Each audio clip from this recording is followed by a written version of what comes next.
tengan una idea y nos ubiquemos para después ampliar, ¿no?, en los estudios posteriores. La siguiente, por favor.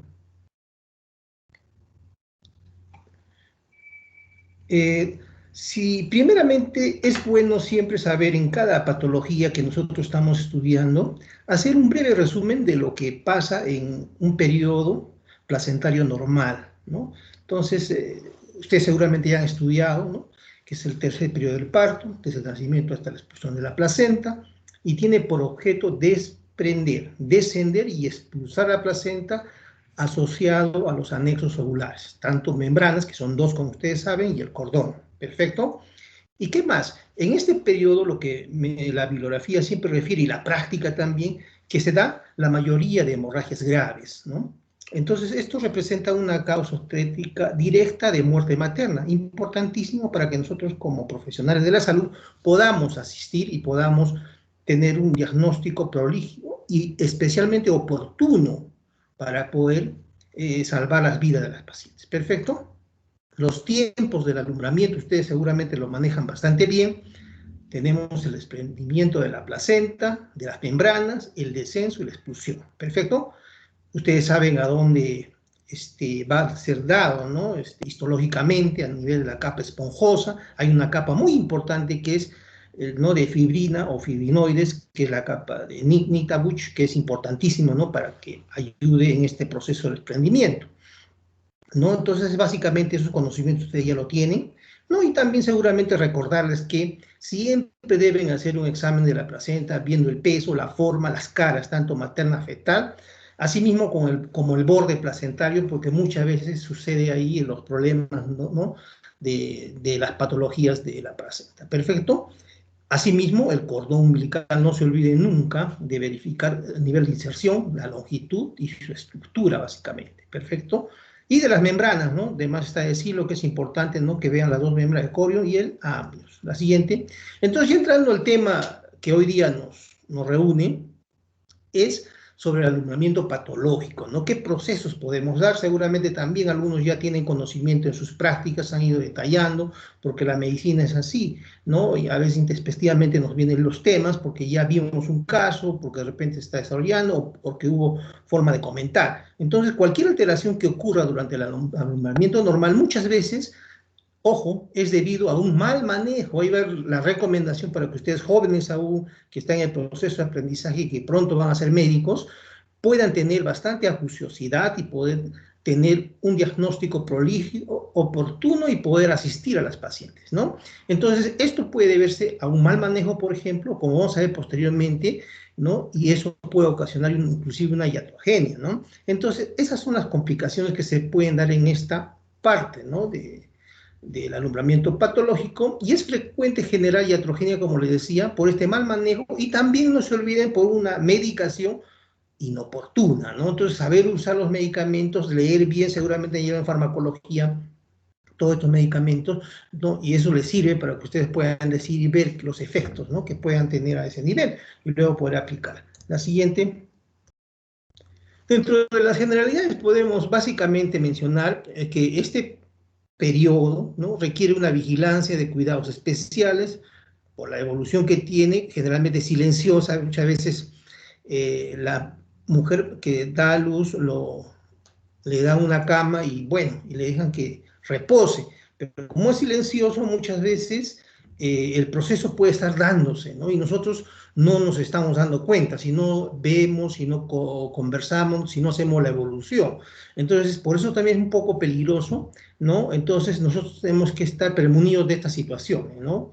Entonces, eso también lo que refiere, ¿no? Puede pasar algunos hechos que no lo podemos advertir, ¿no?, y pueden comprometer la vida del paciente. Este periodo placentario también a veces no se cumple de acuerdo al mecanismo fisiológico. Nosotros hemos estudiado adecuadamente, pero no se da. Entonces tenemos que tener nosotros cuidado con eso, ¿no? Y a veces por las distocias del alumbramiento y las hemorragias consecuencia de ella, ¿no?, entonces se va a dar un alumbramiento patológico. Entonces nosotros tenemos que estar observando a la paciente siempre una vez que dé a luz. Básicamente, seguramente en una bibliografía ustedes han leído que 2 horas tiene que, una vez que dé a luz, 2 horas mínimo, debemos estar casi constante con la paciente, porque es el periodo que muchas veces ocurren estas situaciones, ¿no? Entonces, lo básico son las hemorragias y las retenciones, ¿no? Son las más comunes que se ve en este periodo. Y haciendo y viendo, ¿no? Cuáles son lo más frecuente, ¿no? Como habíamos dicho anteriormente, las hemorragias del alumbramiento, la retención de placenta de las membranas fetales y la inversión del útero, ¿no? Dentro de las hemorragias de alumbramiento tenemos la atonía uterina, la retención de restos, procesos traumáticos que se puedan, también tenemos los trastornos de coagulación, ¿no? Y dentro de la retención de placenta y las membranas fetales, la contractilidad anormal, el acretismo placentario, pueden ser procesos de esta parte patológica del alumbramiento. ¿Perfecto? Continuemos. En general, las hemorragias del alumbramiento, en la bibliografía que han leído seguramente, inclusive a nivel nacional, tienen ustedes algunos porcentajes que ya manejan, es alto, ¿no? Y es más, a nivel mundial, es la primera causa de mortalidad en países en vía de desarrollo, ¿no? Entonces, nosotros debemos de tener y estar prevenidos de esto, ¿no? Para poder evitar que suceda, ¿no? Y en la medida que ustedes tengan el conocimiento amplio y el diagnóstico oportuno, van a poder prevenir. ¿Perfecto? Entonces, definamos hemorragias posparto, ¿no? Es una pérdida sanguínea posterior al parto vaginal mayor de 500 centímetros cúbicos o posterior a una cesárea, ¿no? Con una pérdida mayor de 1000 cc, ¿no? Centímetros cúbicos.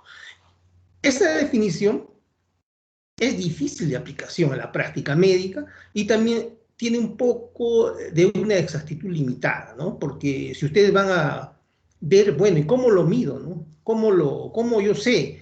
Entonces, eso le va a dar la práctica. A veces pesan, ¿no? Las gasas, los dressing que se utiliza, etcétera, etcétera. Hay varias formas que uno puede llegar a esa conclusión y la mayoría de veces simplemente por el observador. O sea, ustedes como médico, la experiencia le va a dar más o menos cuánto está perdiendo, ¿no? Entonces, lo ven esto con un poco con dificultades para poder aplicarlo y también la exactitud no es tan buena. Por lo tanto, ustedes deben ser más objetivos, ¿no? Ante la evidencia de sangrado posparto o poscesárea, asociado a una inestabilidad hemodinámica, ustedes inmediatamente deben intervenir. ¿Perfecto?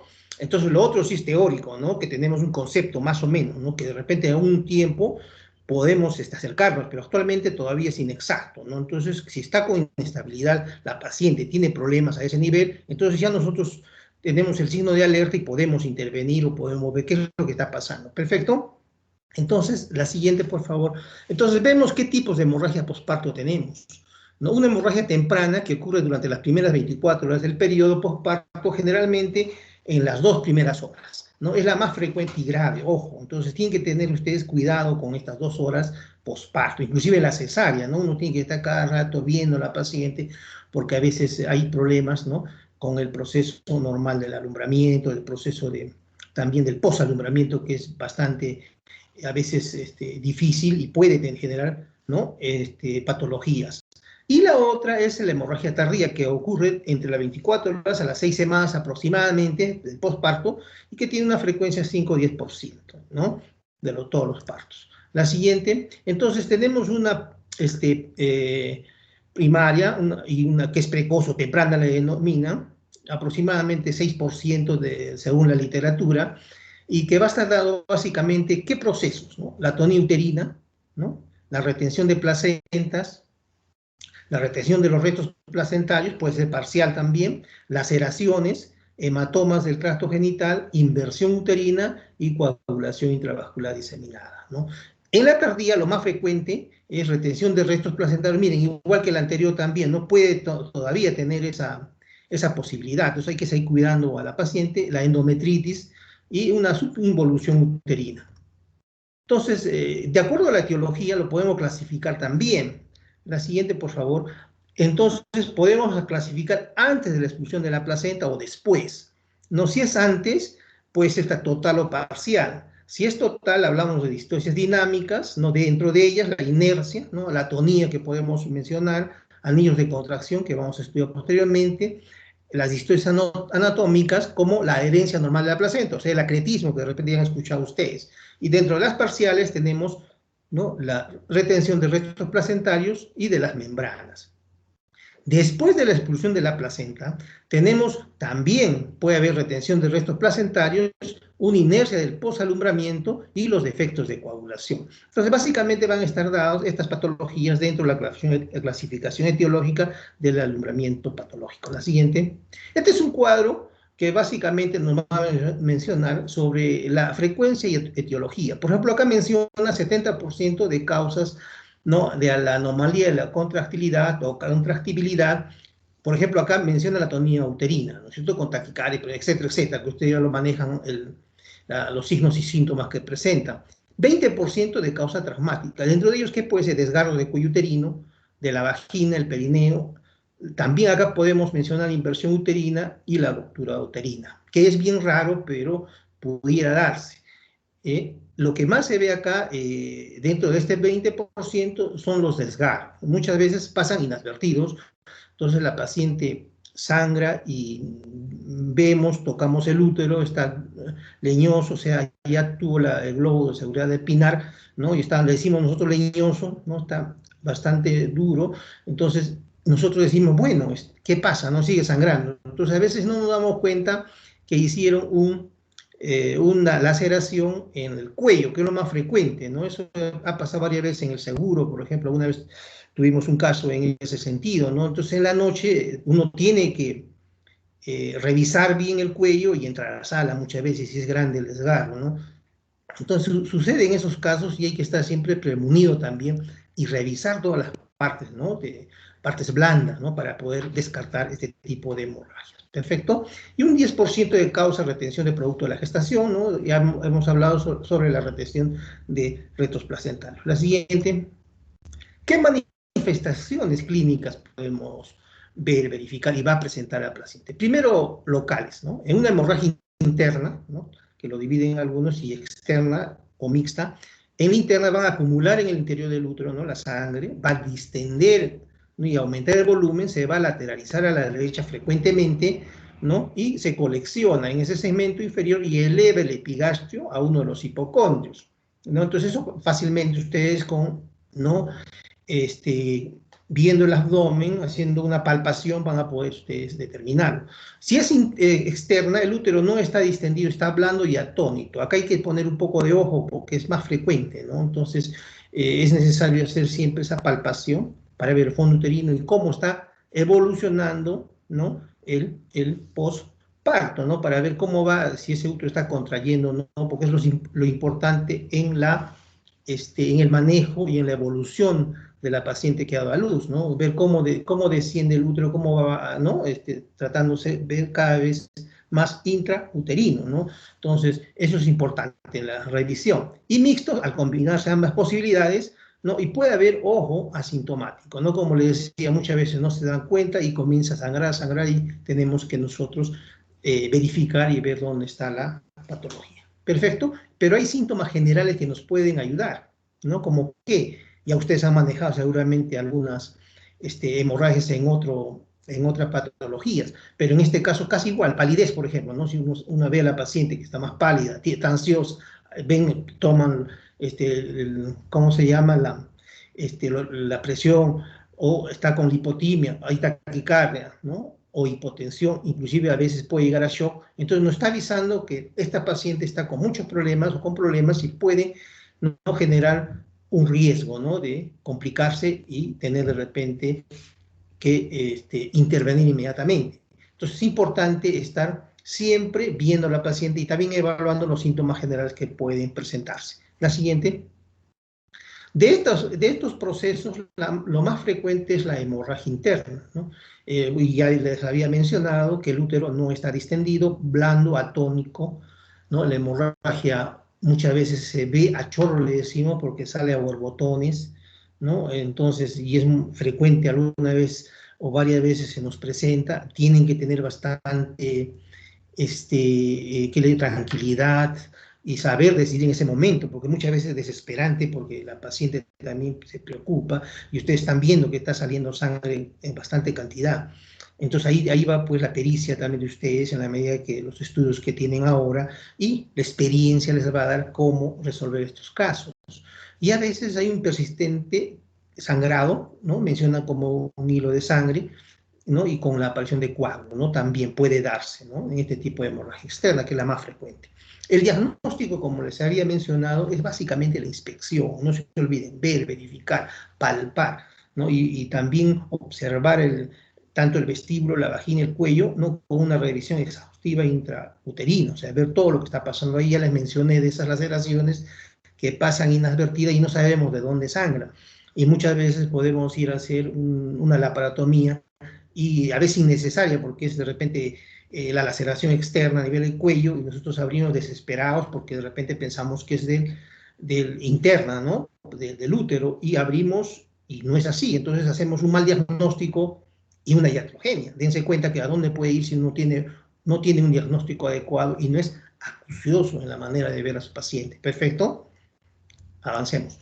Bueno, esto es un cuadrito muy importante, pero más que todo para ver en estos casos que muchos de ellos se van a shock, ¿no? Entonces, ver que, miren, al inicio el 15% cuando uno pierde sangre, no está normal todavía, pero ya altera, ¿no? El pulso y los grados de choque está ausente, pero sí un poquito más allá de 16 a 25%, que lo llaman acá leve, entonces hay palidez, frialdad, el pulso se altera, ¿no? Igual que la presión, ¿no? Entonces esos tienen que tener mucho cuidado y reaccionar rápido.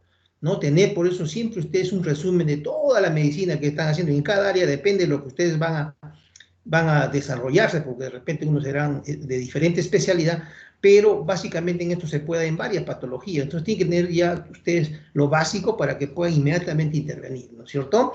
Y de 26 a 35, moderado, mire, se sigue alterando, hay sudoración, etcétera, etcétera, se va a comprometer más, ¿no? Y si es más de 35, bueno, ustedes saben ya hay palidez, frialdad, sudoración, el llenado capilar que a veces se les hace a las pacientes, el examen, ¿no? Entonces ya acá necesita un tratamiento más prolijo y de repente interconsultas a servicios de UCI, etcétera, etcétera, ¿no? Entonces es importante tener presente este cuadrito. El diagnóstico diferencial lo vamos a dar con hemorragias de origen traumático, como le decía, ¿no? La atonía es pues del útero, ¿no? Está tónico, pero hay procesos que son de origen traumático, como les digo, la laceración al momento de salir y otras, ¿no? Que pueden darse, que puedan hacernos un diagnóstico diferencial. Profilaxis, por eso a veces suelen recomendar, y la bibliografía seguramente ustedes están revisando, la oxitocina, ¿no? Según alguna bibliografía es pasar endovenoso lentamente de media a una unidad diluida en 10 mililitros de suero glucosado. Otros utilizan la ergonovina vía endovenoso de 0.5 mililitros en el instante del desprendimiento del hombro anterior. Entonces son tratamientos profilácticos que uno puede valerse para no disminuir el proceso de patologías hemorrágicas en el alumbramiento. ¿Perfecto? Miren, acá tenemos algunos factores de riesgo. Esto lo hemos sacado Schwartz, no, ¿cómo se llama? De William, que menciona, ¿no? De acuerdo a una frecuencia que les dan, de los estudios que han hecho también, ¿no? A la placenta previa, abrupto placentae, cesárea de emergencia, enfermedad de von Willebrand, corioamionitis, cesárea electiva, embarazo gemelar, anemia, peso fetal mayor de 400, polidrama, multiparidad, ¿no? Síndrome de HELP, parto instrumentado por Force. Casi ya no se hace esto, ¿no? Casi ya no se ve. Anteriormente sí se hacía bastante. Inducción acá, presten atención, inducción de trabajo de parto, no saber utilizar los medicamentos adecuados y en el momento adecuado, porque nos puede generar un proceso posterior, y en este caso ya sería iatrogenia, porque no lo estamos manejando bien, tanto en el diagnóstico como en el tratamiento. Entonces, siempre es bueno ser precavido y prevenido de toda esta investigación y todos los estudios que ustedes ahora lo están desarrollando. La obesidad, imagínense, también puede ser, ¿no? Antecedente de hemorragia anterior que haya tenido, enfermedad cardíaca, cesárea previa, puede ir la edad, inclusive, ¿no? Mayor de 40 años, y un trabajo de parto prolongado, sí lo mencionan, porque va a tener problemas en cuanto al desarrollo del globo de seguridad, que no va a ser adecuado y puede dejar un poco atónico y no puede contraerse bien el útero. Laboratorio nos va a servir de bastante, ¿no? Porque nosotros tenemos que siempre ayudarnos, especialmente para ver en qué momento puedo pasar sangre, cómo hago, qué vías poner, qué decido, ¿no? Primero, a la vez que ustedes están haciendo la intervención, ya tienen que ir pidiendo, ya tienen que ser rápido en este tipo de hemorragia, porque a veces uno, si no es rápido, pierde minutos y puede tener problemas y complicarse a la paciente, ¿no? Y pedir, solicitar siempre grupo sanguíneo, factor RH, hemoglobina, es lo básico, hemoglobina, no se olviden, hematocrito, que les va, ¿no?, a ayudar a diagnosticar el hemograma por si acaso de repente hay una infección, algún proceso se está desarrollando, plaquetas para ver cómo están. De repente están bajando, entonces tenemos que ya colocar, ¿no? Los medicamentos que sean adecuados. Y también acá es importante las pruebas cruzadas, ¿no? Para ver que no haya alergias y podamos nosotros ya transfundir, por ejemplo, una unidad, etcétera, etcétera. En un caso de que, por ejemplo, la hemoglobina no sale en cuánto, menor de, ya deben saber, menor de 7, ¿no? Con una hemorragia grave va a descender la hemoglobina. Entonces ya en los hospitales lo que hacemos ya menor de 7 es grave. Entonces hay que ir la posibilidad, o en todo caso, necesariamente tenemos que ir a transfundir, porque se sigue bajando, va a tener problemas. Es cierto que algunas veces bajan a más, ¿no? Bajan a más, pero lo cierto es que según la literatura, ¿no? Y los protocolos mencionan eso. Perfecto. Tiempo de protrombina, fibrinógeno, para ver si no hay un proceso, ¿no? de que estén alterando al nivel del cardiovascular, urea creatinina, ¿no? Examen de orina, rentolo renal y gases de sangre arterial, ya con miras ahí ya a unidad de cuidados intensivos, ¿no? Y los electrolitos que nos va a servir a ese nivel. Perfecto. Entonces, un tratamiento general que para este proceso patológico, ¿no? ¿Qué podemos hacer cuando, por ejemplo, la placenta aún no ha sido expulsada, ¿no es cierto? Activar las contracciones uterinas puede ser para acelerar, ¿no? El alumbramiento. Tenemos que intervenir, ¿no es cierto? Si no están expulsando, vamos y tenemos que intervenir. Perfecto. ¿Qué podemos usar? Oxitóxicos, ¿no? Eso es lo que menciona la bibliografía y también la práctica, ¿no? Lo que más se usa. Masaje, compresión también bastante se usa, ¿no? Eso ayuda a que pueda eliminar, ¿no? la placenta o los restos. Provocar activamente el vaciamiento del útero también. Hay unas maniobras de creer que no se usan y es poco también peligroso usarlo, porque puede tener complicaciones, lo mismo creer bajo anestesia, ¿no? Y la extracción ya manual de la placenta, ¿no? Sí se puede en el momento que le mencione que está internamente adherida, ustedes pueden ingresar con la mano siempre aséptica, ¿no? Con los guantes calzados hasta más o menos el brazo, y pueden ustedes tratar y buscar en la zona de clivaje, ¿no? De la placenta con mucho cuidado y generalmente se adhiere en el fondo, ¿no? Entonces, ir buscando ese clivaje para ustedes separar la placenta del útero y poder paulatinamente retirar. Un poco difícil, pero no imposible, porque se hace, muchas veces se logra, ¿no? Solucionar el problema a ese nivel. ¿Perfecto? Y si la placenta ya se expulsó, entonces hay que ver, ¿qué tenemos que verificar? Integridad de la placenta, ¿no? Si ya lo tenemos, por ejemplo, imagínense, lo retiramos, tenemos que ver la integridad de la placenta, ¿no? ¿Qué tenemos que ver? También si hay cotiledones retenidos, ¿no? Si hay alguno de ellos, hay que hacer una extracción manual. Acá mucho se usa una cureta, la cureta de Walla, alguna, o la cureta de Pinar, le denominan, dependiendo del establecimiento donde ustedes estén. Entonces pueden hacer uso de este instrumental médico, ¿no? Quirúrgico, ¿no? Y también verificar si no hay traumatismos del conducto genital. En los medicamentos que se suele usar, ¿no? La oxitocina, 5 unidades internacionales en medio litro de solución glucosada, la ergonovida viendo venoso 0.5 mililitro en el instante de desprendimiento anterior al hombro. Eso es bueno como una prevención, pero lo otro, la oxitocina sí en el momento puede darse para poder contraer. Mecánicos también, si sigue, por ejemplo, sangrado, ¿qué podemos hacer? También recurre muchas veces a la compresión de la aorta abdominal, ¿no? La compresión manual del útero, tanto externa como interna. Hay imágenes posteriores que vamos a observar para que ustedes tengan una guía, pero en la bibliografía hay bastante material al respecto, y quirúrgico al final, ¿no? Que si no sigue sangrando, sigue, y no podemos nosotros resolverlo ya al hacer todo este tipo de procedimientos, ¿no? Abocamos a hacerla o preparar al paciente para hacer la histerectomía abdominal subtotal, ¿no? Y muchas veces se llega a la ligadura de ambas hipogástricas, ¿no? En caso de que aún siga y persiste el sangrado. ¿Perfecto? Entonces, con todo ello, ¿qué estamos logrando nosotros?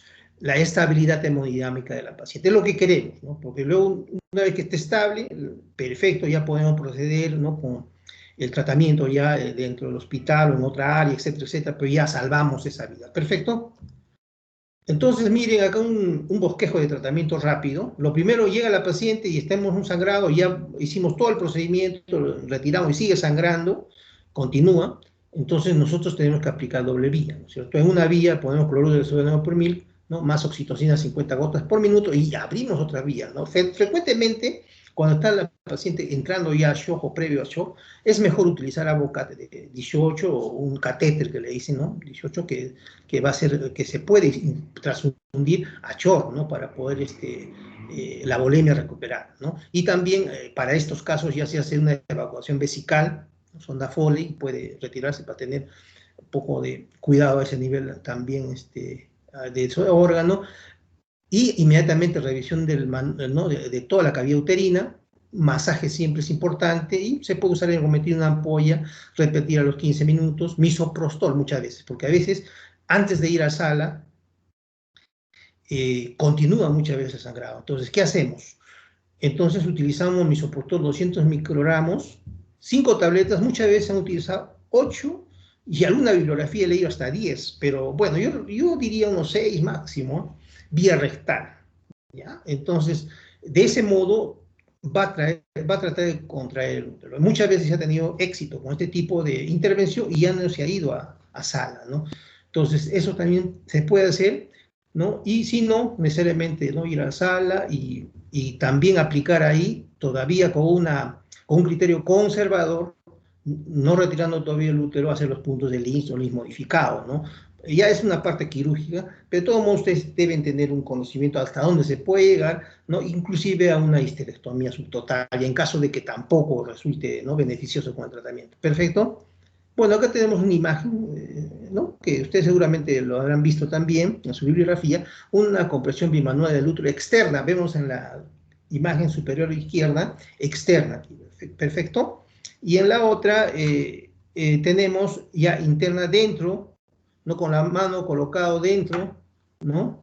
De la intravaginal, digámoslo así, para comprimiendo al útero, y con la otra mano por la parte superior. Lo que recomiendan es que sea la mano diestra la que vaya para poder hacer presión, ¿no? Y la otra mano por la parte externa y tratar de oprimir, ¿no? Y tratar de cohibir esa hemorragia. Perfecto. Tenemos acá una imagen de compresión de la aorta, qué nivel puede ir, ¿no? O debe ir para que... ¿Y por qué a ese nivel? Porque acá está comprimiendo también hacia la vértebra, ¿no? Haciendo presión para que disminuya el flujo y no haya sangrado. Pero esto no va a estar todo el tiempo así, ese es el problema, ¿no? Hay una compresión, nos tiene que... este tratamiento o esta maniobra tiene que ayudarnos para ganar tiempo, ¿no? Y de repente tú puedes utilizar antes de llevar a sala, ¿no? Entonces nos puede ayudar bastante para poder salvar esa vida. ¿Perfecto? Bueno, eso es lo referente a esta parte. Entonces pasamos ya a la retención de placenta y membranas fetales, que también es otra patología frecuente, ¿no? Que con frecuencia no es toda la placenta, ¿no? Frecuentemente puede ser uno o varios cotiledones. Y muchas veces no nos damos cuenta, ¿no? Por eso siempre la revisión, ¿no? De la placenta prolija, para que no nos estén llamando en la noche, ¿no? Por ejemplo, a veces de madrugada, ¿no? Sigue sangrando. ¿Por qué? Porque no hemos revisado bien una paciente que llegó 8 de la noche, que se dio el parto todo, bueno, nos fuimos a dormir y en la madrugada están sacando de la cama, ¿no? Porque sigue sangrando y vemos que de repente falta un cotiledón, etcétera, ¿no? Por eso en el momento es importantísimo que ustedes puedan ser prolijos con su diagnóstico, con su revisión. ¿Perfecto?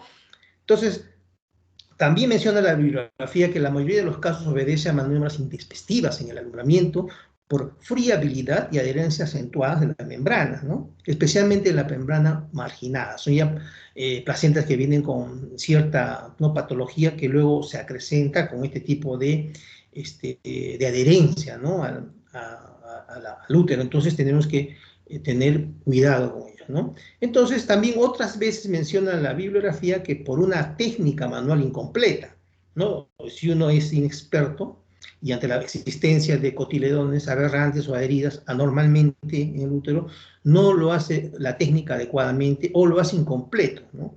Por X motivo, ¿no? Tiempo, demora, a veces miedo porque quiere sangrar o de repente quiere chocarse.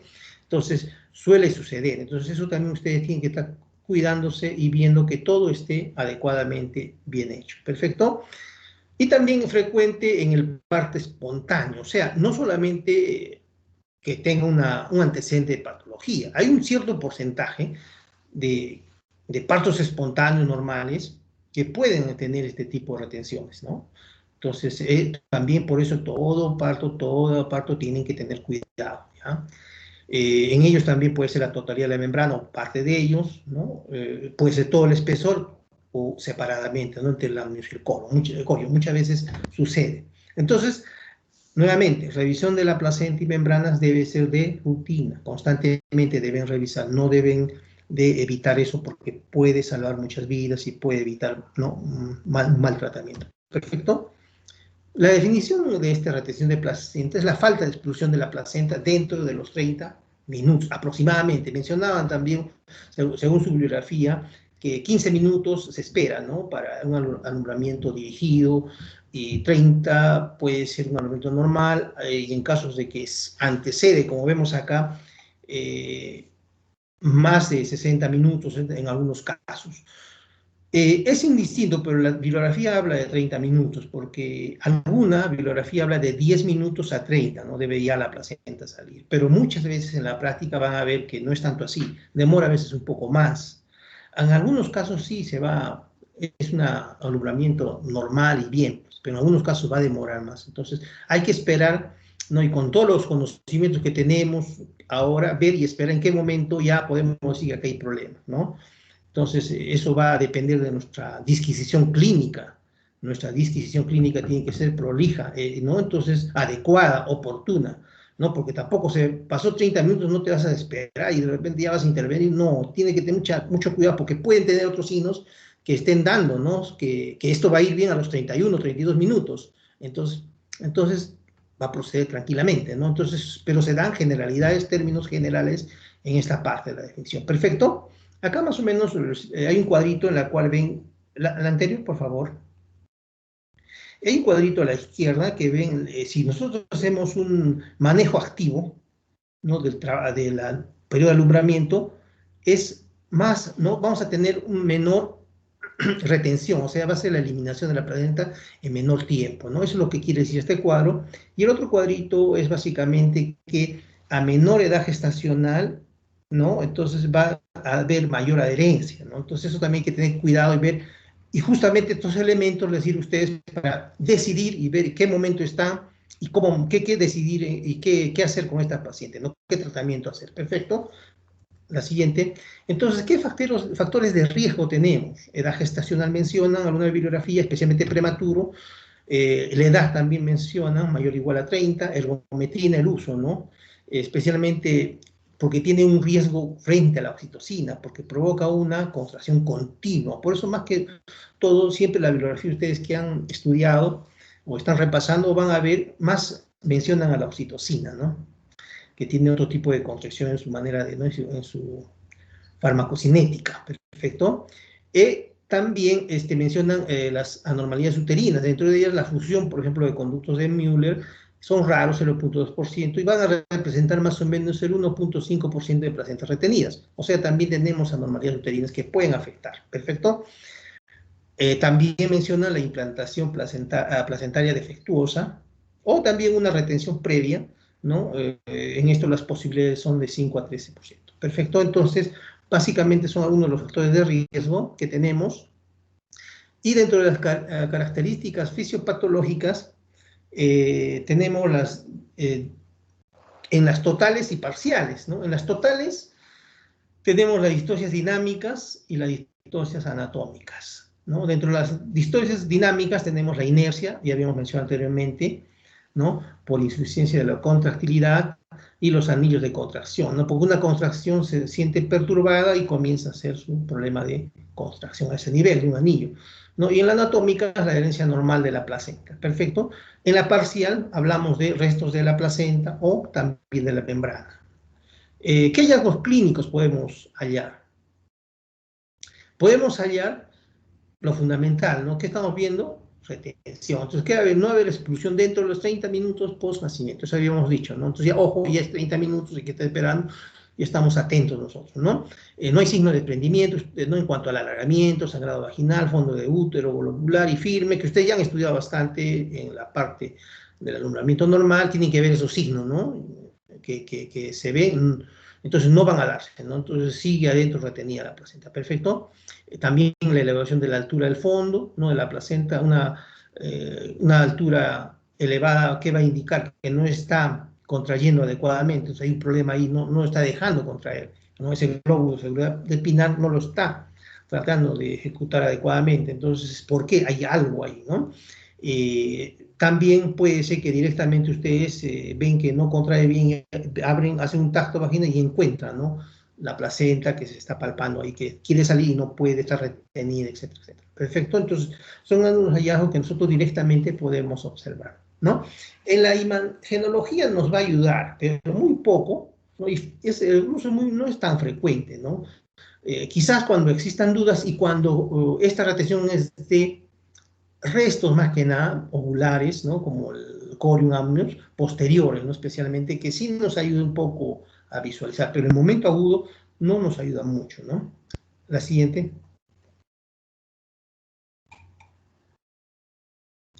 ¿Qué complicaciones tenemos? Nuevamente, la hemorragia postparto y la endometritis en esta patología, ¿no?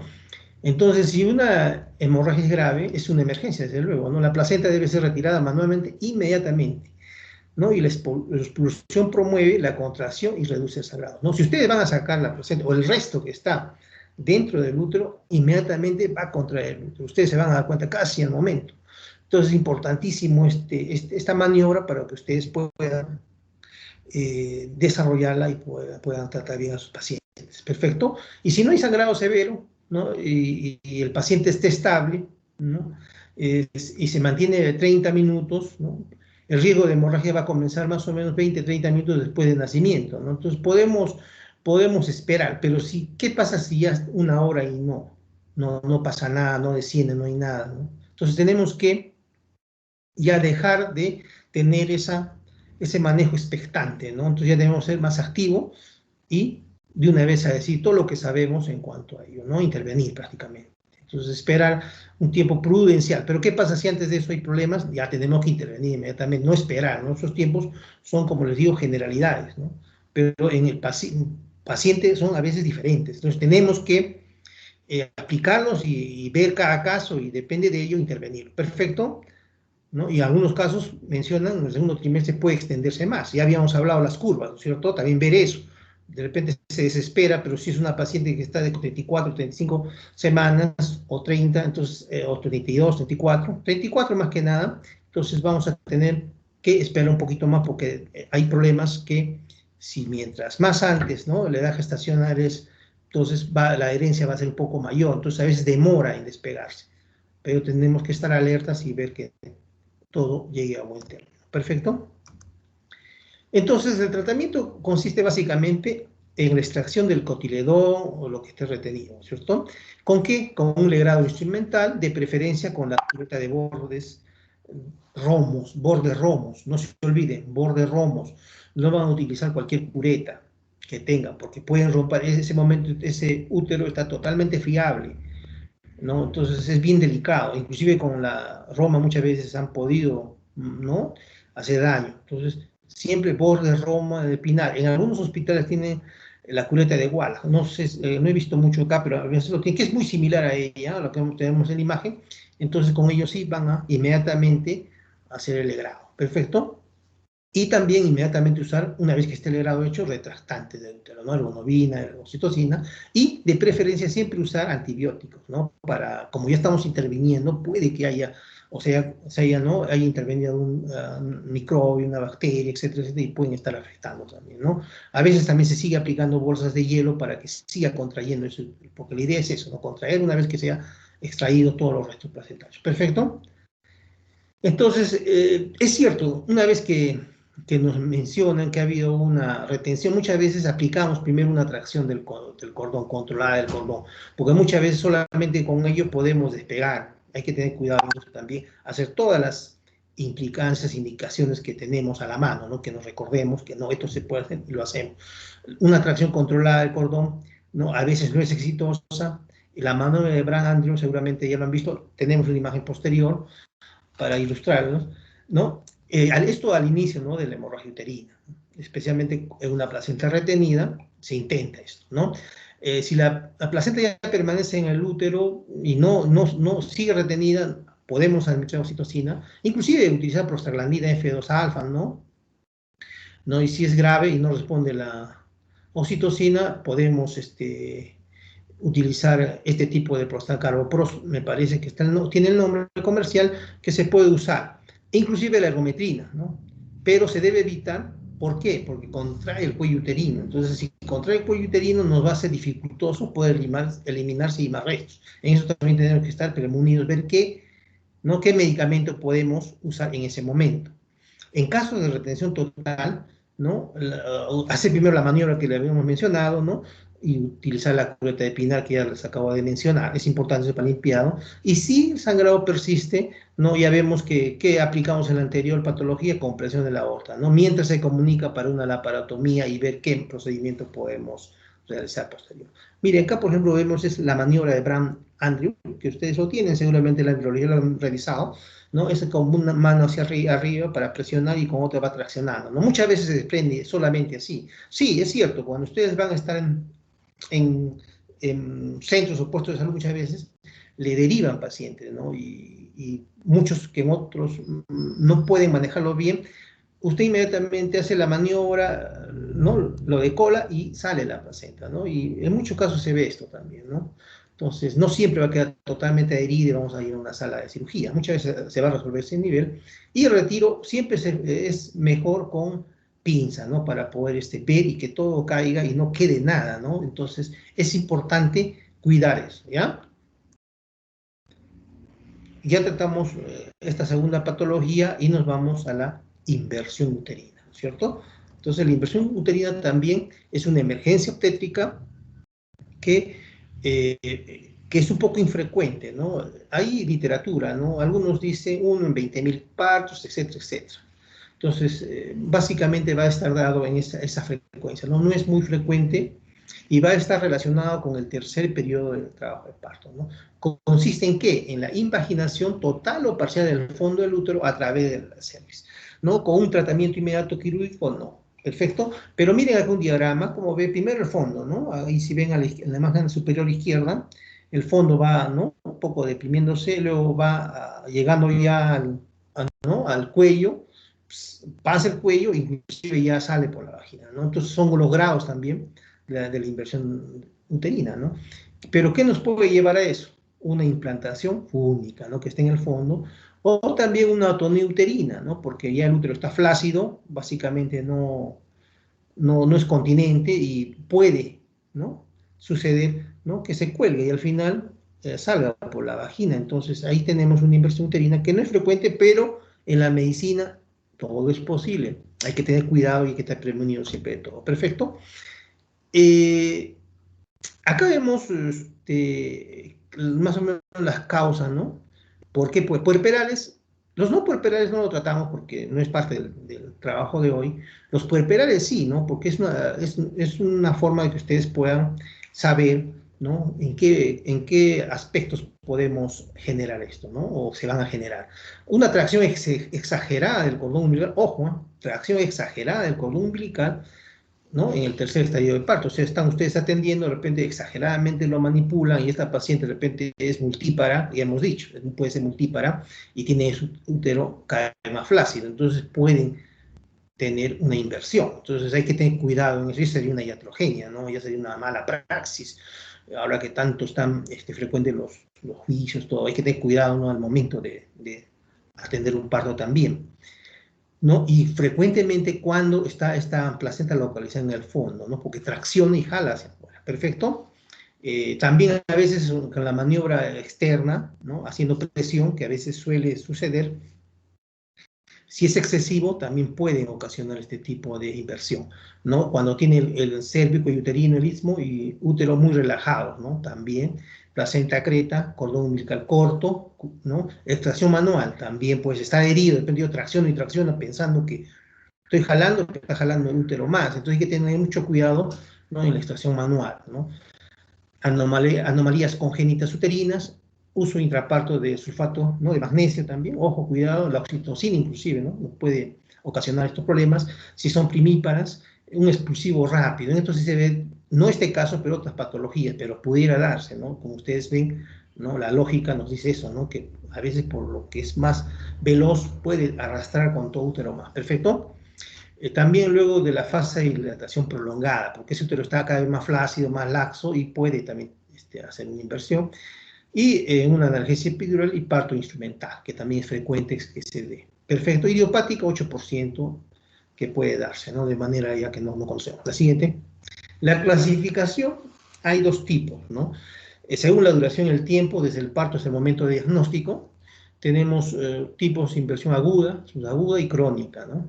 Y esto va referido al tiempo. En las primeras 24 horas puerperales es una inversión aguda, en 24 horas hasta el primer mes una inversión subaguda y más de 4 semanas es la crónica. Pero también hay otra clasificación que lo vemos al lado derecho, ¿no? Según la extensión, ojo, grado 1, 2, 3, 4. Si es 1, fondo se extiende hasta el cuello uterino. 2, protrusión del fondo por debajo del anillo cervical, ¿no? Que no alcanza el orificio vaginal. 3, completa, extensión del fondo hasta el orificio vaginal. Y la cuarta, total, ¿no? O prolazo, le mencionamos, de vagina invertida con el útero por debajo del orificio vaginal, ¿no? Puede darse esos tipos de grados. Bueno, la siguiente, por favor. Acá tenemos una imagen que nos ilustra, ¿no? De grado 1, solamente hay una depresión en cúpula del fondo uterino. El grado 2 hay un flanqueamiento del cuello por el fondo uterino invertido. El grado 3 hay una exteriorización del fondo del útero hacia afuera. Y el grado 4 ya casi todo, ¿no? Está inclusive, ¿no? A nivel de la pared vaginal, de inserción, se ve todo esto, ¿no? Entonces tienen que tener cuidado y en el análisis y en la evaluación que ustedes hagan. La siguiente.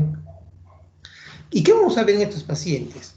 Vamos a ver un cuadro clínico con la tríada clásica, ¿no? De dolor, hemorragia, ¿no? Hemorragia, no se olviden, y el shock que puede, ¿no? Por la pérdida de sangre, la respuesta neurológica secundaria, la tracción, porque ustedes saben, a los que han estudiado anatomía bien, ¿no?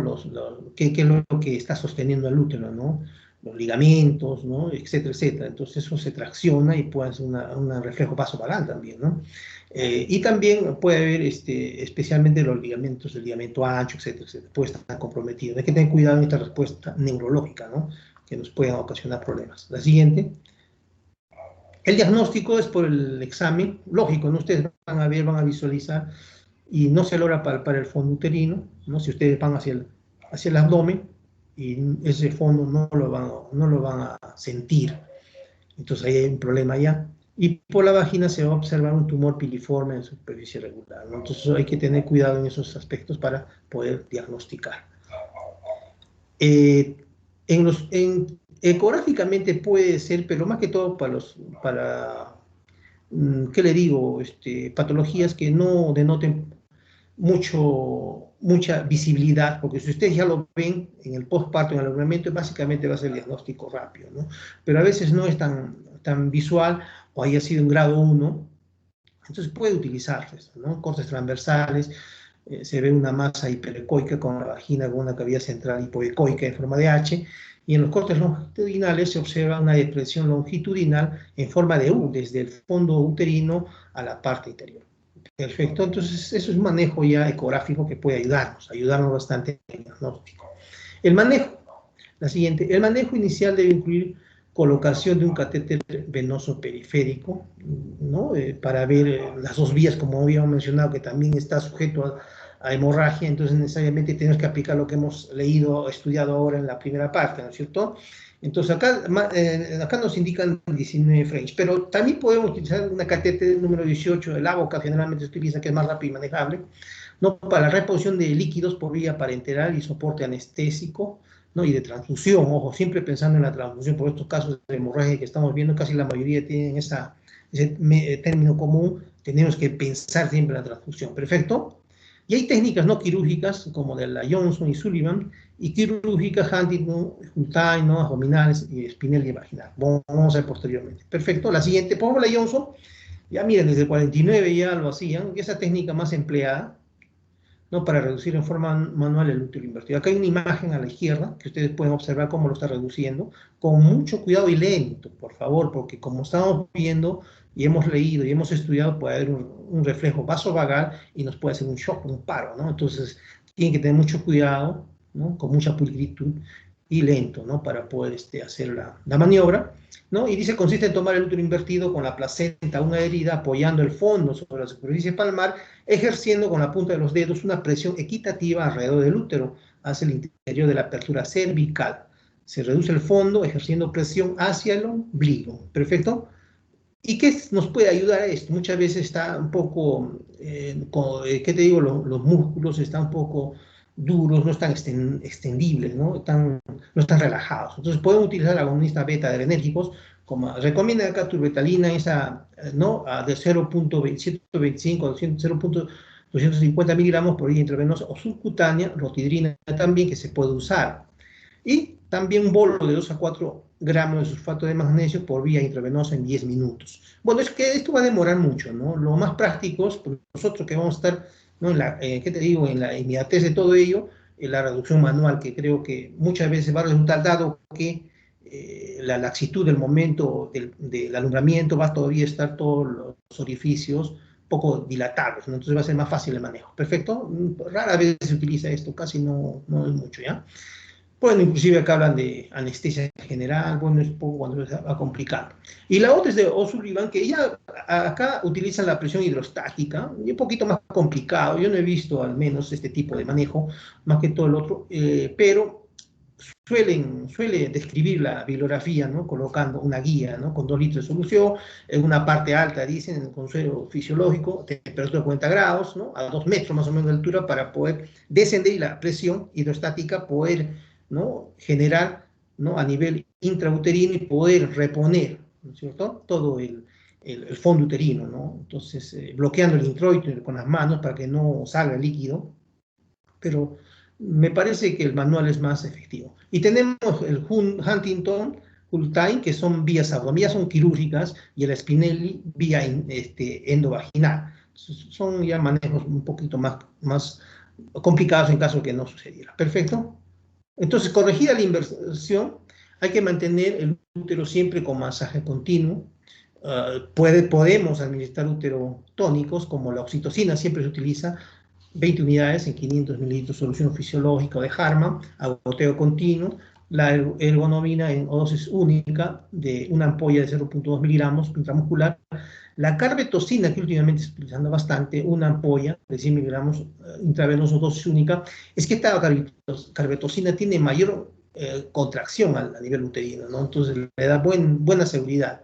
También el gluconato de calcio de 1 a 3 gramos en 20 mililitros de solución glucosa lento, ¿no? Siempre recomienda la aplicación de antibiótico profiláctico, porque ya estamos manejando, estamos introduciendo a veces curetas, etcétera, etcétera, y tenemos que tener cuidado que esta paciente no vaya a un problema infeccioso, que también nos podría generar problemas. ¿Qué recomiendan? Ampicilina dura más intravenoso, o también metronidazol 500 miligramos, ¿no? Intravenoso, o cefotaxima de 1 gramo intravenoso, más metronidazol 500 gramos intravenoso. Bueno, pero son esquemas que seguramente van a encontrar otros, pero de los que hemos podido colegir para este tipo de patología es estos 2 protocolos. Perfecto. ¿Cómo se puede complicar? Con émbolos pulmonares, ¿no? Y es frecuente.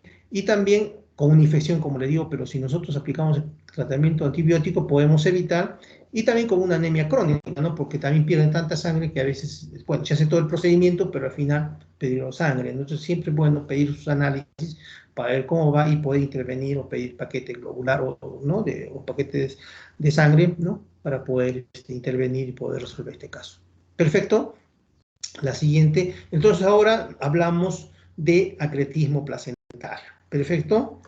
Entonces, dentro de la definición, ¿no? Decimos que es la invasión a diferentes profundidades del miometrio por parte del trofoblasto que puede causar una adherencia normal.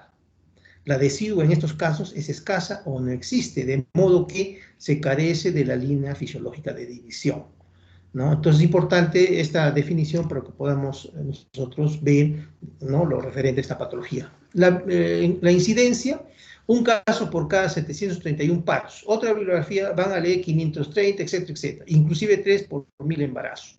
Varía, pero más frecuente es 1 por cada 731 partos, ¿no? Es lo más que se ve. Y anteriormente era mayor, pero el tiempo ha ido, ¿no? Con los procesos, como vamos a ver ahora la ecografía, que cumple acá un rol más bien importante, se ha podido determinar y prever en muchos casos que esto se complique o vaya más. Perfecto.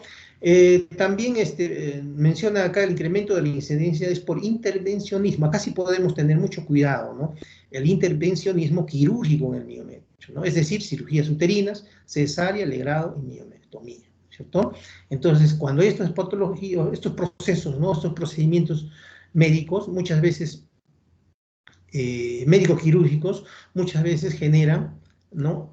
Zonas de el endometrio que no está adecuadamente funcional, entonces, o las cicatrices que dejan, y justamente ahí es donde se van a adherir y van a tener problemas con este tipo de acretismo. Perfecto, la siguiente, factores de riesgo, mayores de 30 años, hay placenta previa con antecedentes de cesárea, ojo, mire, antecedentes de cesárea, antecedentes de infección intramniótica, placentas percreta, historia de grado uterino, 18 al 60% es alto. Es que muchas veces el grado uterino no lo están haciendo personas que realmente están indicadas. Hay mucho en esto, prolifera muchas veces y al momento de hacer el raspado, ¿no? El procedimiento, muchas veces excede, ¿no? Anteriormente, inclusive, ¿no? Dentro de la práctica que se hacía, nos decían, tienen que alegrar hasta que salga una especie de burbuja, ¿no? Y es cierto, a veces sale, pero no siempre, porque muchas veces nos estamos llevando parte ya de su, ¿no? De su endometrio, ¿no? De los tejidos que pueden ocasionar este tipo de patologías, ¿no? Perfecto, entonces, mire, es elevado. Gestas, o sea, multípara de 2 a 3, placenta previa con antecedentes de 3 o más cesáreas, 67%, historia de retención placentaria, si tuvo anteriormente, también importante, antecedente de extracción manual placentaria y parto por cesárea anterior. Un poquito de fisiopatología para que entendamos. Va a haber el problema por la ausencia, ¿no? Seguramente han estudiado ustedes esto, o deficiencia de la capa de Nitabuch, ¿no? Es la capa de fibrinoide, de fibrina que le dicen, que se ubica entre la decidua basal y el corium frondoso, ¿perfecto? Y donde se va a desprender a nivel de, ¿no? De corium, ¿no? Perfecto, entonces eso tiene que ver de esta capa de Nitabuch, que es importante en el manejo, ¿no? del acretismo y también para que se desprenda, ¿no? La capa. Perfecto, entonces hay autores como Kaufman, Bernice, que sugieren que es por falla de reconstitución del endometrio deciduo basal después de una reparación de una operación. O sea, ellos más insisten en que es no básicamente, pero en gran porcentaje, no es por manejo, por maniobras médico-quirúrgicas, ¿no? Entonces hay que tener cuidado por eso y la observación del caso. ¿Perfecto? Tipos, tenemos acreta, increta o percreta. ¿Perfecto? Cuando esa acreta, vellosidades se encuentran adheridas al miometrio un 80%. En la imagen izquierda vemos más, hay adherencia, ¿ya? No cubre todo el espesor del miometrio. Increta, las vellosidades de la placenta invaden el miometrio en un 15% aproximadamente.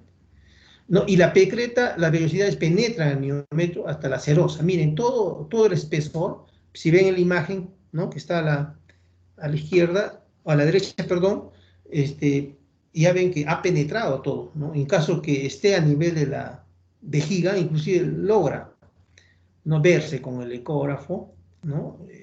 Que está abarcando imágenes exofíticas a ese nivel. Entonces tienen que tener cuidado en este tipo de adherencias. ¿Perfecto? Por su extensión, se pueden clasificar en focal, que va a involucrar pequeñas áreas de la placenta, parcial, ¿no? Si son uno o más cotiledones, y total, si la superficie completa de la placenta está adherida. Perfecto, también puede suceder. ¿Qué signos y síntomas podemos tener? No hay un signo característico de acretismo, muchas veces silencioso, asintomático inclusive, ¿no? Y solamente sospechamos si existen factores de riesgo. O de repente una ecografía que le tomamos, ¿no? Por otra causa, observamos que puede haber ahí una adherencia, ¿ya? Ojalá es que los diagnósticos con el tiempo no sean cada vez más prolijos y podamos determinar antes de, para no tener problemas de qué tipo, ¿no? En el momento del parto. Perfecto, la siguiente. Es la principal manifestación, es la hemorragia, intra o postparto, ¿no? Puede haber una invasión vesical, como le estaba mencionando, y va a manifestarse ¿con qué? Con hematuria. Puede ser macroscópica, si es bastante, ¿no? Y si es poco, por una microhematuria también, ¿no? Entonces el examen de orina nos puede ayudar muchísimo también en ese aspecto. La sintomatología va a depender de las características de la placenta y la invasión a otros órganos, ¿no? Puede presentarse como retención placentaria en el parto con complicaciones como shock hipovolémico, no nos olvidemos de esto, y coagulopatía de consumo, que a veces suelen llegar. ¿Qué consecuencias va a tener? Entonces, un alumbramiento incompleto, la imposibilidad de localizar un plano de despegamiento entre el útero y la placenta, ¿no? Entonces, cuando hay esta placenta acreta, en sus diversos, más que todo la pecreta increta, uno quiere retirarlo con la maniobra que les estaba mencionando anteriormente para retirar la placenta y no encuentra el área de clivaje, no lo halla por ningún lado, Entonces, y está totalmente herida, entonces inmediatamente ya prepararse porque esta placenta ya está a ese nivel y puede seguir sangrando y la paciente y no va a ceder, entonces hay que intervenir quirúrgicamente, ¿no? También hay un aumento en la pérdida de sangre en el tercer periodo de trabajo de parto, ¿no? Sangra bastante, ¿no? Hematuria, ¿no? Ya nos han hablado anteriormente de por qué.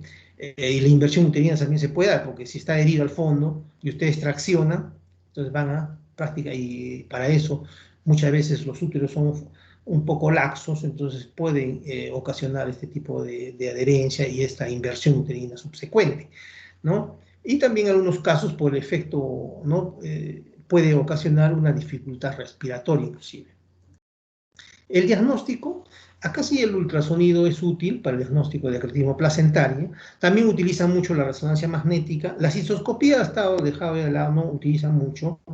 Pero dentro de los exámenes laboratoriales, alfa-fetoproteína sérica materna se puede solicitar, ¿no? Y porque en la anormalidad, cuando existe una anormalidad en la interfaz placenta-útero, va a promover una fuga de alfa-fetoproteína fetal a la circulación materna. Por lo tanto, al dosar va a estar elevado. Entonces nos va a dar un diagnóstico antes de. Importante también para de algún modo nosotros estar prevenidos, un arma más que nos puede ser útil, ¿verdad?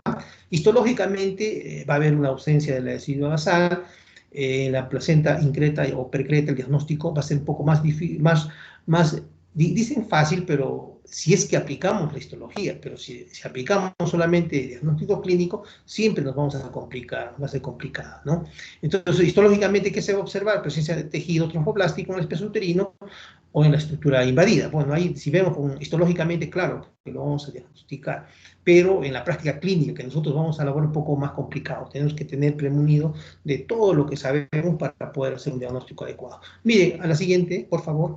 Hay una imagen aquí ecográfica en 2D y la otra es Doppler color, que ven, si ustedes ven, ahí menciona en una placenta pericreta, a nivel de la vejiga, en la izquierda, en la imagen 2D, hay una flechita. Justamente ven cómo invade la vejiga, ¿no? Si ustedes ven en el ecógrafo, van a ver eso. Entonces, básicamente, con eso van a estar diagnosticando inmediatamente, ¿no? Que hay posible una invasión, que no debe haber una interfaz, ¿no? Una interfaz, ¿no? Un espacio, ¿no? En ambas estructuras. Pero en este caso casi están juntas, inclusive ni juntas, porque ya hay una infiltración. Y lo que se corrobora con Doppler color, si ven a la derecha, todos esos lagos, ¿no? Vasculares, ¿no? Y hay una pérdida de esa interfaz y básicamente está invadiendo la vejiga, ¿no? Es una imagen muy ilustrativa para que ustedes puedan tener presente a un día si van a hacer este tipo de diagnóstico. La siguiente, el diagnóstico prenatal de placenta creta, siempre en estos casos deben de tener la resolución en un centro de mayor complejidad, ¿no? Especialmente si es percreto increta, que va a requerir una histerectomía, ¿no? Porque a veces va a ser imposible, difícil de separar, ¿no? El tratamiento es quirúrgico, ¿no? Existe un consenso también, ¿no? De dejar in situ, ¿no? Y si diagnosticamos antes de que no haya mucho sangrado, que todo esté la paciente estable, como una cirugía electiva, ¿no? En esos casos se suele dejar, ¿no? Hasta ver el momento adecuado, ¿no? Pero si hay hemorragia antes de, inmediatamente intervenir. Tampoco no podemos dejar, ¿no? Pasar y hacerlo posteriormente. Y hay un tratamiento conservador, especialmente si las pacientes están hemodinámicamente estables, ¿no? Se puede hacer una sutura circular interrumpida, aparte quirúrgico, ya es intervención, ¿no? Vía abdominal, ¿no? Un taponaje, esto sí lo podemos realizar intrauterino, que casi tampoco no es no se ve mucho, pero la bibliografía lo reporta, ¿no? Y tratamiento con metotrexate, 1 mg por kilo de peso, porque mencionan que este metotrexate es antagonista de los folatos, su efectividad no va a ir contra el trofoblast proliferativo, el uno va a disminuir, ¿no? Pero al final, si hay sangrado, ¿no? Y si hay ya todo el proceso en curso, yo recomiendo, o en todo caso la bibliografía recomienda una esterectomía, ¿ya? Para seguridad también. Perfecto. Esto es tratado ¿qué le digo? De un compendio que nos ayuda, ¿no? Un poquito para entender y tener una prevención, ¿no? A nivel primario, por ejemplo, evitar las cesáreas innecesarias, evaluar los factores de riesgo, intentar el diagnóstico prenatal y si es secundario, asegurar los recursos para asistencia, porque tenemos que tener ya todo para poder intervenir, ojo, porque es una emergencia obstétrica importante, ¿no? Y informar siempre a la familia para no tener problemas legales ni tampoco de ningún tipo y poder trabajar adecuadamente, ¿no? Y siempre derivar a un centro de mayor complejidad. Y, ¿no? Y si ya estamos con el proceso, ¿no? O durante el parto ya aparece, entonces tenemos que documentar, o en la cesárea también, debemos documentar siempre el hallazgo en la historia clínica, porque ser una emergencia obstétrica, ¿no? Informar, obtener el consentimiento importante para que posteriormente, de repente, se va a intervenir, va a retirar el útero, tienen que saber la paciente y más que los familiares para no tener problemas legales, adecuar la conducta a las reales posibilidades y siempre hacer el seguimiento, que es importante en los pacientes. Perfecto. La siguiente, por favor. Hasta acá hemos tratado de desarrollar, ¿no?, algunas de las patologías del alumbramiento y nos vamos con esta patología, ¿no?, que refiere a la atonía uterina, ¿no es cierto? Que también ustedes ya lo están manejando, no manejando, sino ya saben algo de esto, han leído seguramente. La definición se va a caracterizar por una falta de contractilidad, ¿no?, adecuada de las fibras miometrales después de un parto o cesárea, que va a impedir que se realice una hemostasia fisiológica después de cruzar la placenta. ¿A qué se refieren? Al globo de seguridad epinar, perfecto. Muy bien. Entonces, va más o menos en un 50% de las hemorragias postparto, ¿no? Esto sí es un poquito más frecuente que el anterior inclusive. El mecanismo fisiológico, acá vemos una imagen a la izquierda, cómo se va a dar a través de las fibras musculares, ¿verdad? Tienen 3 capas que van a contraerse y van a formar la ligadura de Pinar, que básicamente va a formar el globo de seguridad de Pinar, que es importante en cuanto ¿no?, a la retracción del útero para que no sangre. La etiología, primaria, secundaria, ¿cierto? Si es primaria, alteraciones estructurales del miometrio por procesos degenerativos, puede ser la obesidad o puede ser multípara, tumorales como la miomatosis, ¿no? Hay que tener cuidado, malformaciones, ¿no?, útero hipoplásico, administración de drogas anestésicas. Verán que es importante la anamnesia, ¿no?, para hacer unidad clínica y la disquisición clínica. Siempre tenemos que preguntar a la paciente si tiene alguno de estos procesos o tuvo, o durante el curso del tratamiento, ¿no?, se observa, ¿no? Entonces, en las secundarias mencionan atraso de parto prolongado, especialmente por agotamiento, si es mayor de 12 horas, situaciones anormales, especialmente las transversales, uso inadecuado de tocolítico, ¿no? ¿Y a qué menciona? La oxitocina, mire, se ha recomendado el uso, pero a veces lo utilizamos mal, entonces puede ocasionar este proceso, ¿no? Y sulfato de magnesio también lo mismo. Fibromiomatosis uterina, ¿no?, antecedente de atonía, si ha tenido anteriormente, o si tuvo anteriormente, puede tener gran multiparidad, lógico, porque cada vez se distiende más el útero, ¿no? Entonces, eso ocasiona también problemas a ese nivel. Una corioamionitis, desnutrición, ojo, desnutrición, retención parcial de fragmentos de placentomembranas, ¿no? Eso no ayuda a cerrar bien. Macrosomía fetal, ¿no?, por la distensión que tuvo, y hidram, ¿no? En este caso sería más frecuente el polihidram. Perfecto. El cuadro clínico va a estar dado básicamente por el sangrado importante por vía vaginal, ¿no?, mayor de 500 mililitros de sangre roja, rutilante, con o sin coágulos. Ahí ustedes van a darse cuenta, en la práctica, el color. Muchas veces, cuando uno todavía es inexperto, ve sangre y se va a desesperar, pero si ustedes ven el color, van a ver cómo va cambiando y ustedes básicamente se van situando, bueno, esto ya está tratando de solucionarse, aunque esté sangrando todavía. Entonces eso ya la experiencia les va a dar, pero miren, acuérdense que al inicio, ¿cómo va a ser? Sangre roja rutilante, ¿no? Puede ser con coágulos o sin coágulos, en un postparto o postcesárea inmediato, ¿no? También va a tener disminución de la consistencia del útero en la palpación, anemia, palidez, presencia súbita del estado de shock hipovolémico, taquicardia, ¿no?, pulso débil, filiforme, taquismia, mareo, vértigo, va a tener esos problemas, ¿no? También inclusive puede ir más allá, se sigue perdiendo sangre, pérdida de conciencia, diaforesis, hipotensión, ansiedad, disminución de la diuresis, debilidad, sequedad de las mucosas, e inclusive al final puede ir a una lesión hipofisiaria, ¿no? ¿Qué estamos hablando? Ya algunos saben, ¿no?, que es el síndrome de Sheehan, ¿no?, por infarto, por hemorragia postparto, ¿no? ¿Por qué? Por un hipopituitarismo, perfecto. Entonces, un infarto, ¿no?, por hemorragia postparto. Perfecto. La siguiente, el diagnóstico, el útero ya desocupado por completo, pero sigue grande, ¿no? El fondo por encima del ombligo, no está haciendo su globo de seguridad.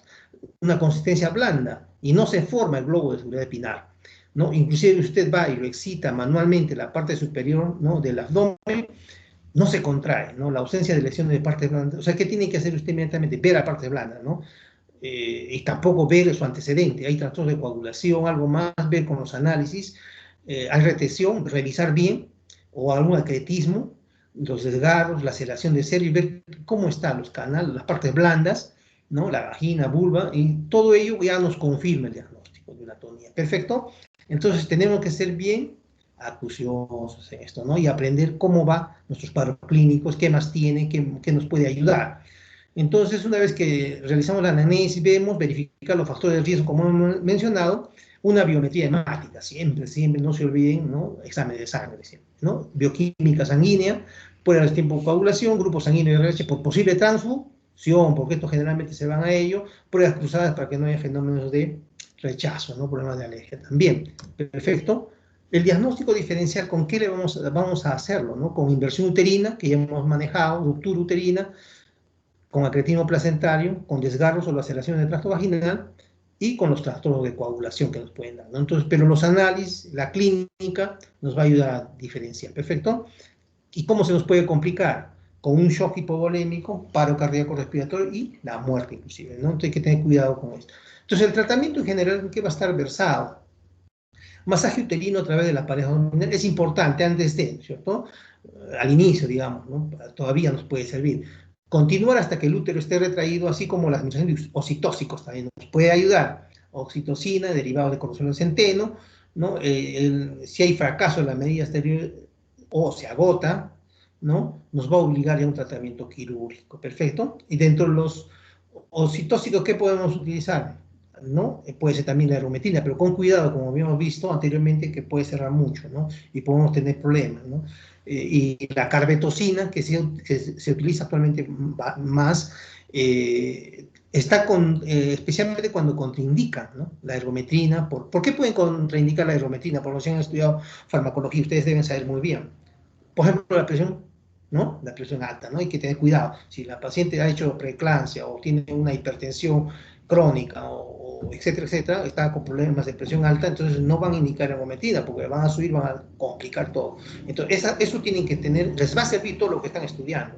Entonces es importante saber eso, ¿ya? En pacientes con alto riesgo de atonía uterina, inclusive también se puede usar misoprostol, como ya lo habíamos mencionado anteriormente, en una hemorragia, ¿no es cierto? 800 microgramos vía rectal, ¿no? Inclusive la bibliografía habla, si ustedes ven, hasta 1000, o sea, serían ¿cuántas? 5, ¿no? Cada uno tiene 200, más o menos, microgramos, cada tableta, pero lo básico es con 600 microgramos, suficiente para que pueda cohibir. Pueden irse hasta 800, me parece que no más, ¿no? Y con eso poder, ¿no? Tener un tratamiento de éxito. Siempre no olvidarse de las vías permeables, ¿no? Siempre, de preferencia dos, siempre trate de manejar el cuadro sangrados, dos vías permeables, ¿no? Medicamentos oxitóxicos, tenemos la oxitocina nuevamente, estamos hablando acá, 20 unidades, ¿no? Unidades en 500 mililitros de solución de glucosa, ¿no? Algunos utilizan Harma, o una otra vía, solución fisiológica puede ser, el 9 por 1000, o el paquete globular, ¿no? Que ustedes de repente han detectado, ¿no? Que está perdiendo sangre y está ya con una hemoglobina de menor de 7, entonces ya hay que pasarle un paquete globular. Control de signo vital es importantísimo, masajes uterinos se puede continuar, ¿no? Para estimular la contracción, y si es que siempre hay que estar viendo, si es que hay siempre un útero con restos o nos indica, de acuerdo a nuestra signología, la signología clínica, siempre es bueno revisar, ¿no? Y se puede administrar otros medicamentos como, por ejemplo, antibióticos también, ¿no? Existen otros tratamientos, ¿no? Como sistemas de compresión, ¿no? Directa, ¿no? Con catéteres, ¿no? Tipo taponamiento Bacri, sonda Foley, taponamiento uterino, que vamos a ver en unas imágenes, inclusive han utilizado, si ustedes ven, un preservativo que lo dilata, ¿no? Entonces son manejos ya un poco raros, pero lo más importante es cohibir la hemorragia antes y no llegar a ello, ¿no? Tratar de evitar con los con una buena anamnesis, con un buen tratamiento, y si tenemos este proceso, es muy agudo, ver, revisar y ya irnos a la parte quirúrgica. ¿Perfecto? Si no responde, bueno, como habíamos mencionado, la aparatomía exploratoria, cirugía conservadora, ¿no? Puede ser, ¿no? Con la ligadura de los vasos, con una desarterialización escalonada del útero, ¿no? Una ligadura de arterias hipogástricas también puede ser, sutura compresiva del útero con la técnica de Lynch modificada, ya bueno, es parte un poco quirúrgica, que ya de repente algún día lo van a manejar, y no conservador es la histerectomía abdominal total o subtotal. Conservador es porque de repente la paciente quiere tener un embarazo más, entonces queremos dejar indemne el útero, pero cuando ya no conservador es demasiada la afectación, o de repente también solicita, ¿no? La paciente ya se puede hacer el tratamiento no conservador con la histerectomía, ¿no? Pero si sangra demasiado ya decidimos por la histerectomía, eso nos va a definir, ¿no? Y cohibir toda la hemorragia que puede ocasionar la pérdida de vida, ¿no? Eso tenemos que estar bien prevenidos. Perfecto. Bueno, esta es una imagen de compresión bimanual uterina, como han visto anteriormente, ¿no? Interna, ¿no? Ya lo hemos descrito anteriormente. La siguiente, el taponamiento uterino, algunas imágenes que lo tienen también ustedes en la bibliografía, según el pinzamiento, la introducción de la gasa, esto tienen que darse cuenta bien, la imagen a la derecha, que no tiene que estar muy suelto, no tiene que estar en aposición toda la gasa para que no hay espacios que puedan resolver, y no se olviden siempre, antes de retirar, luego ver, no pasar ni 42, 24 horas, dar antibiótico, porque ¿qué le digo? Es un caldo de cultivo, ¿no? Para una infección. En algunos casos lo pueden hacer, como le digo, no tan recomendable, pero la literatura lo describe, ¿no? También puede contaminarse, ¿no? Porque está cerca recto, hay que tener cuidado al usar las pinzas, ¿no? Y utilizar las valvas posteriores especialmente para que no haya, ¿no? Contaminación, ¿no? Y un taponamiento acá en la parte de abajo a la izquierda ven incompleto, ven adentro una parte oscura, significa que ahí no ha llegado la gasa y puede seguir sangrando y la paciente se va a morir, ¿no?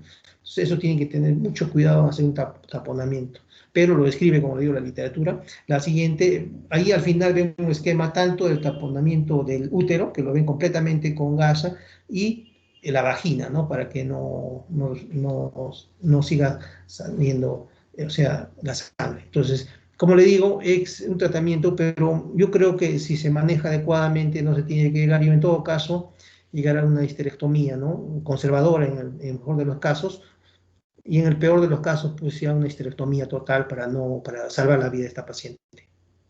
Bueno, creo que hasta acá llegamos, no sé si estoy en la hora, pero de todos modos, yo les agradezco. Traten de seguir ampliando sus conocimientos, que sí, me parece que ustedes tienen esa habilidad y les gusta estudiar, y eso me gusta de ustedes, una promoción ojalá que siempre se destaque, y sigamos adelante, hay que estudiar más, y no sé si hay una pregunta antes de despedirnos. Ah, no, doctor, más bien agradecerle por la clase. No, a ustedes más bien por haber escuchado, estaremos pronto de repente en una clase. Muchas gracias. Gracias, doctor. Hasta luego. Hasta luego. Muchas gracias, doctora. Ah, Hasta luego, sí. doctor. Gracias, Gracias. doctor. Hasta luego. Que les vayan bien.